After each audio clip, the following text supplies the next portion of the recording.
À l'annonce des éléments mis en lumière par l'expertise réalisée à la demande de leur avocat par un laboratoire italien spécialisé dans les nanoparticules, les familles se sont effondrées. Il y a des particules dangereuses dans ce vaccin et par conséquent, aujourd'hui, vous avez de quoi faire en sorte que vos enfants soient convenablement soignés.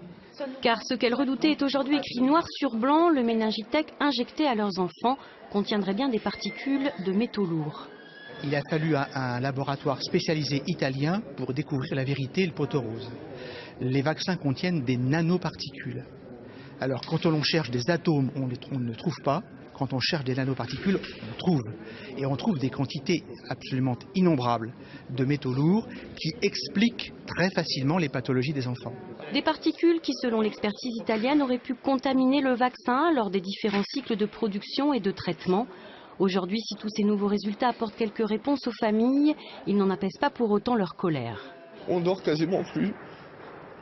On ne sait pas comment faire, madame.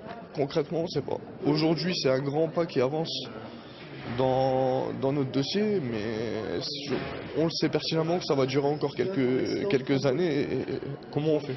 C'est en gros, on est perdu. En tant que parent, on est perdu. Comme ce papa, ce sont déjà 680 familles sur toute la France qui ont entamé une action en justice suite à la vaccination de leurs enfants. Elles n'ont personne comme interlocuteur pour répondre à leurs questions.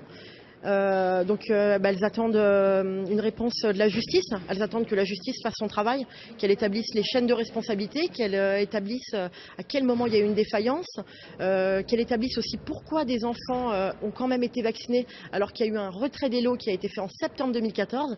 D'audience en audience, la liste des victimes potentielles s'allonge et les expertises contradictoires se succèdent. Aujourd'hui, une chose est sûre, la bataille juridique du méningitec est loin d'être terminée.